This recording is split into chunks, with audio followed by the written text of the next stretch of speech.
waba wari uzi ko mu mfu ziba ku bagore batwite cyangwa se bamaze kubyara ako kanya 10 kugera kuri 15% ku isi yose biterwa n'umuvuduko w'amaraso ukabije?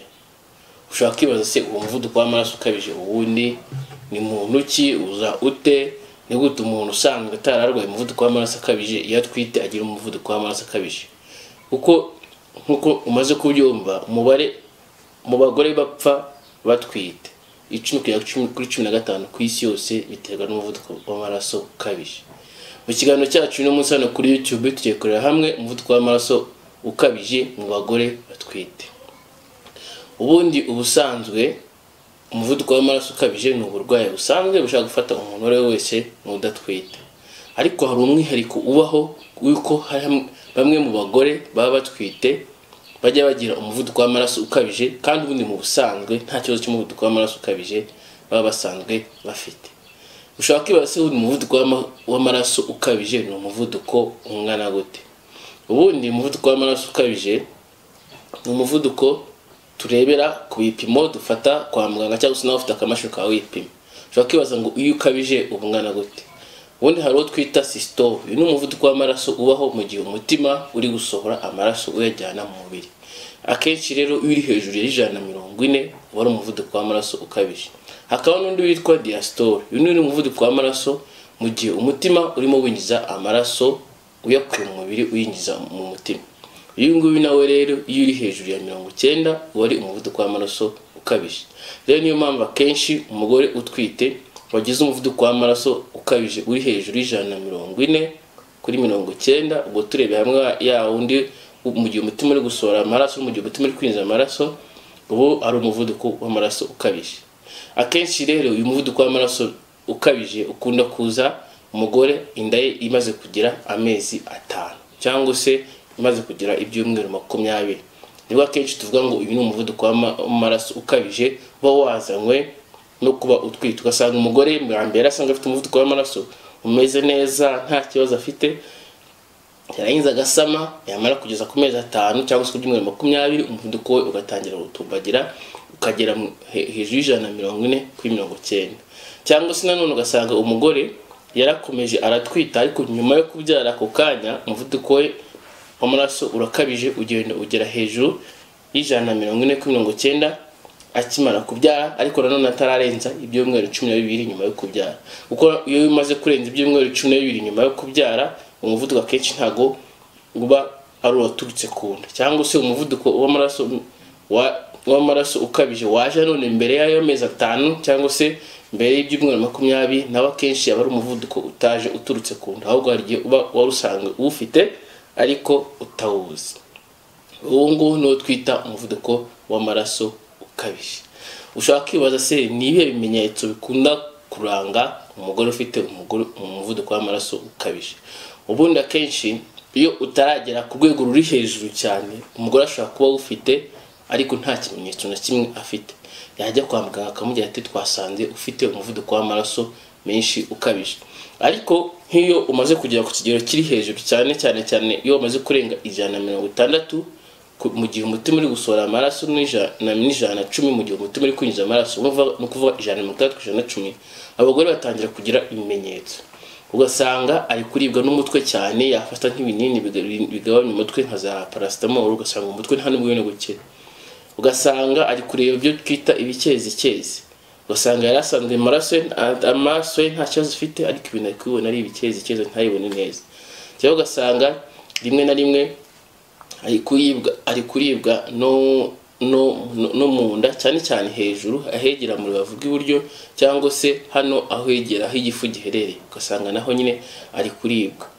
Ibyo rero ni ibimenyetso kenshi bikunda kuranga nyine abagore bagize ikibazo cy'umuvuduko w'amaraso ukabije, nubwo abenshi muri bo akenshi ukunda gusanga baza kwa muganga nta kimenyetso na kimwe bafite, babapima bagasanga umuvuduko w'amaraso wabo urakabije. Kuko twabirebye rero umuvuduko w'amaraso menshi ukabije ni ikintu gifite ingaruka zitari nziza ku bagore batwite, cyangwa se abagore bakimara kubyara. Kuko twarebye ko abagore bagera kuri hagati y'10 na 15% bapfa mu gihe bari batwite cyangwa bakimara kubyara, akenshi haba harimo ingaruka z'umuvuduko w'amaraso menshi akabije. ushobora kwibaza se ni izihe ngaruka umuvuduko w'amaraso akabije w'amaraso menshi ukabije ugira ku mugore no ku mwana. Reka duhere ku mwana utwite. Umwana utwite kuko kenshi umuvuduko w'amaraso ukabije ubundi uturuka ku ngobyi. Tuba tubizi ko umwana ari mu nda afite ingobyi imugaburira, sibyo, aho amaraso aba ahurira akabona intungamubiri zimutunga. Rero iyo ngobyi akenshi iyo ngobyi ikenshi iri muri nyababyeyi iri kumwe n'umwana, kugira ngo umugore agire umuvuduko w'amaraso menshi akabije, iba ifite ikibazo itari kubona amaraso ahagije. Rero akenshi usanga n'umwana rero uri mu nda, kubera ko ya ngobyi itari kubona amaraso ahagije ngo ibashe kuba yatunga umwana, usanga rero n'umwana mu nda adakuriramo neza, ugasanga nyine umwana ntago afite ibiro bingana n'uko angana, cyangwa se uko mubona mu nda, cyangwa se uko inda ingana n'uko umwana angana mu nda ntago bihuye. Rero iyo umwana kenshi atari gukura neza mu nda, n'ibyago byo kuba yapfira mu nda biba biri hejuru cyane, cyangwa kubera ko kenshi nyine umva ntago ari kubona intungamubiri zihagije, ntago ari gukuramo neza mu nda. Rero umuvuduko w'amaraso menshi ukabije ku mugore utwite bituma umwana mu nda adakuramo neza cyane, akaba yanapfiramo isaha n'isaha yose mu gihe atabashije kuvuka mu gihe cya nyacyo. Cyangwa ugasanga none akenshi none gutuma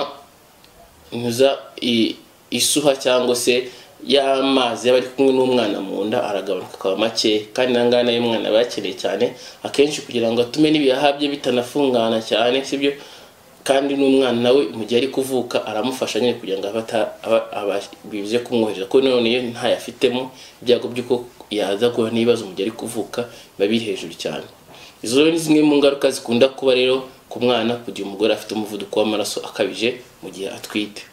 Naho ku mugore buriya ikintu cya mbere kibi cyane dutinya kurusha ibindi byose ku mugore ufite umuvuduko w'amaraso menshi ukabije, nuko akenshi ukunda gusanga bakunda kugira ibyo twita stroke.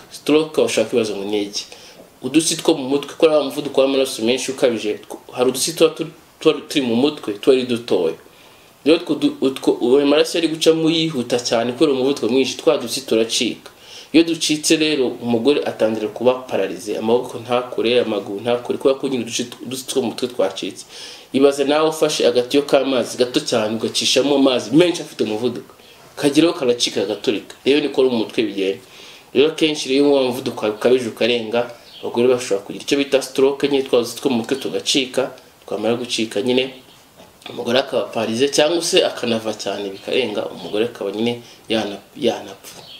Sina none no kukunda gusanga nyine muzimwe mu ngaruka zikunda kuza nyuma, nuko nyine uyu mugore afite umuvuduko w'amaraso ukabije atwite, na nyuma ashobora kuzakomeza akagira umuvuduko w'amaraso ukabije, none ugasanga kenshi atangiye kugira ibibazo by'umutima, sibyo, arwaye umutima, cyangwa akagira ibibazo by'ibihaha bikazamo amazi menshi, ibyo twita pulmonary edema, cyangwa akagira ibibazo by'impyiko nabyo bikazamo iby'impyiko nabyo zikangirika, cyangwa se n'umwijima nawe ukagira ikibazo, ukaba wanacika, ibyo twita liver nyine igacika, ikagira ikibazo. Ibyo ni izindi ngaruka zishobora kuza ku mugore wagize umuvuduko w'amaraso menshi ukabije atwite. Ikindi cyo dushaka kurebaho nyine uko nyine kenshi nkuko nabyiye, mu gihe ufite umuvuduko w'amaraso menshi akabije, hari ibyo bikunda kubaho twita eclampsia, aho usanga umugore agira ibintu bimeze nk'igicure, cyane cyane iyo wa muvuduko wazamutse ukajya hejuru cyane cyane 130/110, umugore ashobora kugira ibimenyetso bimeze nk'igicuri, ukabona aragagaye cyane, kandi ibyo ngibyo nabyo ni ibintu bishobora kwangiza ubwonko, akaba yanapfa, yapfa n'umwana nayo mu nda akagira ikibazo nawe akaba yapfa. Urumva rero ko umuvuduko w'amaraso menshi ukabije ugira ingaruka zitari nziza yaba ku mugore yaba no ku mwana. Ushaka kibase umugore wagize umuvuduko w'amaraso menshi ukabije, ni iki kwa muganga amufasha kugira ngo tugabanye ibyo byago ku mugore kandi tugabanye n'ibyo byago ku mwana? Ikintu cya mbere nuko umugore wagize umuvuduko w'amaraso ukabije aba akwiye gukurikiranwa cyane. Nk'iyo ataratangira kugira ibimenyetso kandi ukaba utari wagera hejuru ku 130/110, akenshi dushobora kumukurikirana anataha ajya mu rugo. Iyo utarajya hejuru akageza buri cyumweru tugapima tukareba umuvuduko ungana, tukagenda tumukurikirana tureba ko bitagenda biba bibi cyane. Ariko nk'iyo atangiye kugira ibimenyetso cyangwa se umuvuduko ukagenda ku 110, hejuru 110 ku 130/110, hono ntabwo dutuma ajya mu rugo, tumushyira mu bitaro tugatangira kumuha imiti imugabanyiriza umuvuduko w'amaraso ukabije, cyane cyane iyo twita za imiti yo mw'ishinge bashaka gutera, iyo bita za labetalose, hydrazine, hari n'ibinini baguha utangiye kugabanuka iyo bita za nifedipine, n'indi miti myinshi cyane iba igabanya umuvuduko w'amaraso menshi ukabije. Cyangwa se none bakaba baguha n'imiti ikurinda kuba wagira kwa kugaragara cyangwa igicure, cyo bita za magnesium sulfate. Ibi ngibi kenshi tubitangira iyo watangiye kugira ibimenyetso cyangwa se watangiye kugira umuvuduko uri hejuru y'160 ku 110. Iki gihe bwo ntabwo ukwiye kujya mu rugo, uguma kwa muganga nyine akaguha iyo miti. Gusa ariko buriya igisubizo kirambye cya nyacyo ni uko umugore wese wagize umuvuduko w'amaraso ukabije, kuko kenshi nabasobanuye ko guturuka ku ngobyi ibiri kumwe n'umwana, igisubizo cya nyacyo cyo gutuma nyine umuvuduko w'amaraso urekera kuba mwinshi, ukaba utatera ibibazo byose umugore no ku mwana, nuko umugore aba agomba kubyazwa.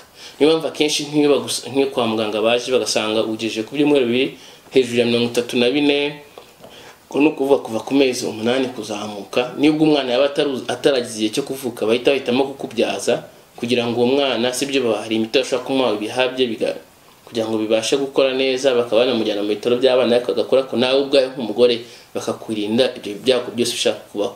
Iyo basanze umwana igiye hejuru inshuro nyinshi bahitamo ko umwana bahitamo kukubyaza.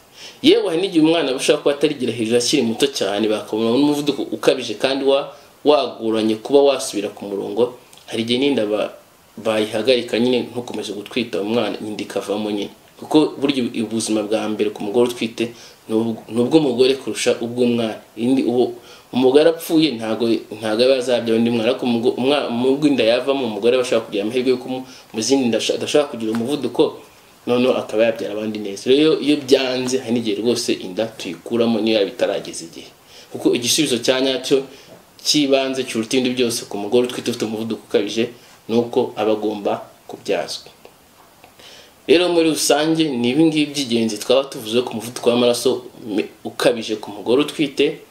Ikibanze ukwiye kumenya nuko buri gihe cyose ugiye ku kigo nderabuzima cyangwa se ugiye kwa muganga, baba ugomba kureba ko bagufatiye umuvuduko w'amaraso wawe, bakareba ko ungana, basanga uri mwinshi ukihutira nyine, ubasanga uri mwinshi nyine bakagufasha, cyangwa nawe waba ufite akamashini mu rugo wipima mu gihe wasanga umuvuduko wawe wazamutse cyane, wagize kuri rwa rugero nabwiye rwo hejuru y'140 kuri 90, ukaba wakihutira kujya kwa muganga, kuko kugira ngo barebe ko nyine umuvuduko wawe mu by'ukuri uri hejuru, kandi basanga uri hejuru bakareba uburyo bahita bagufashamo kugira ngo bakurinde kandi barinde n'umwana wawe. Bakoze rero gukurikirana umuyoboro wa hano kuri YouTube, muri kumwe na muganga Uftinema Aristide.